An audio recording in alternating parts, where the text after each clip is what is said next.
પાઠ 1 ખિસ્સામાં પહેલવાન હા. શેરીથી શર સુધી. એક હતું ખિસ્સું, નાનકડું ને નમણું પણ સાવ રકડું. એ નવા નવા બુસ્કોટ જુએ તો એને થાય, આવા બુસ્કોટ પર બેસવાની કેવી મજા પડે.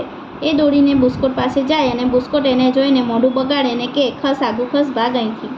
ખિસ્સું કહે, એમ શું કહો છો બુસ્કોટભાઈ, મને તમારી સાથે બહુ ગમે છે. બુસ્કોટભાઈ કહે, તું રખડું છે, જ્યાં ત્યાં રખડ્યા કરે છે એટલે ગયું ગંધારું ને ગંધાતું છે. તને જોઈ સૂક ચડે છે, તારી સાથે વાતે કોણ કરે. રોજ રોજ બુસ્કોટભાઈ એને ગંદુ ને ગંધારું કહે.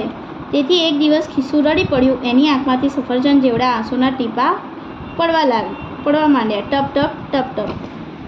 થોડી વારમાં આંસુનું ખાબોચિયું થઈ ગયું. ખાબોચિયું ભરાઈ ગયું. ખિસ્સું ખાબોચિયામાં પલળી ગયું. એના પર ચોટેલી ધૂળ ધોવાઈ ગઈ. એ ઉજળું ઉજળું ને ચોખ્ખું ચોખ્ખું થઈ ગયું. ખિસ્સું રડતું બંધ થયું. એણે આંખ પટપટાવીને જોયું. એનાથી હસી પડાયું. એ બોલ્યું, વાહ વાહ, હવે હું રૂપાળું રૂપાળું થઈ ગયું. એ તો રોફથી ચાલવા લાગ્યું. પછી ઝગમગ ઝગમગ થતાં સુરતદાદા આવ્યા. ખિસ્સું સુરતદાદાની લાંબી લાંબી મૂછો જોઈને બી ગયું. સુરતદાદા હસતા હસતા બોલ્યા, એ બચુડા, બીસ નહીં, તું તો ભીંજાયેલું છે. આવ મારી પાસે આવ, તને સૂકવી દઉં. એમ કહી સુરતદાદાએ હાથ લંબાવ્યા.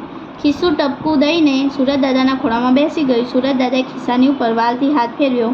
ત્યાં એ સુકાઈ ગયું. સુરતદાદા બોલ્યા, કેમ બચુકડા, હવે તું રડીશ નહીં ને? ખિસ્સું ડોક હલાવી બોલ્યું, ના રે ના સુરતદાદા, હવે હું નહીં રડું.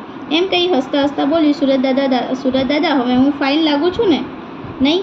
સુરતદાદા કહે, હવે તું વાલું વાલું લાગે છે બચુકડા. પછી સુરતદાદા હસતા હસતા એમનું કામ કરવા ચાલતા થયા. ખિસ્સું હરખાતું દરજીભાઈ પાસે ગયું. દરજીભાઈ તો નીરજભાઈના નવા નવા બુસ્કોટ સીવે, નેહાબેનના ફ્રોક, મેક્સી, વન પીસ સીવે. ખિસ્સું હસતા હસતા દરજીભાઈને કહે, દરજી કાકા કેમ છો? મને નીરજભાઈ બહુ ગમે છે. મને તેમના નવા નવા બુસ્કોટ પર બેસાડી દો.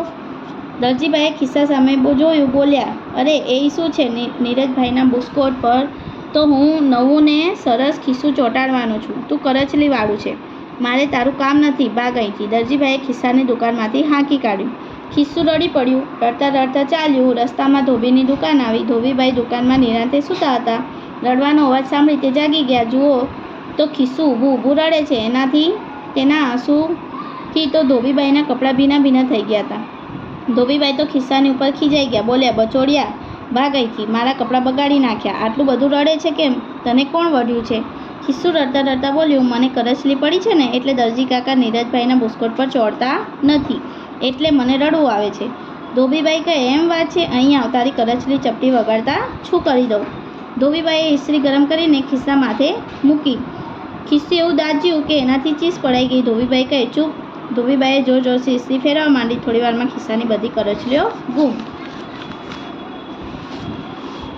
ખિસ્સું હસી પડ્યું. કહે, ધોબી કાકા, થેન્ક યુ, તમે તો કમાલ કરી.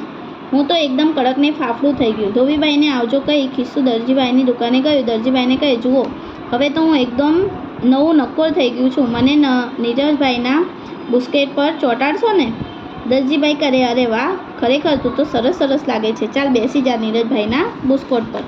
ખિસ્સું તો હસવા લાગ્યું. ફેર ફૂદડી ફરતું બેસી ગયું.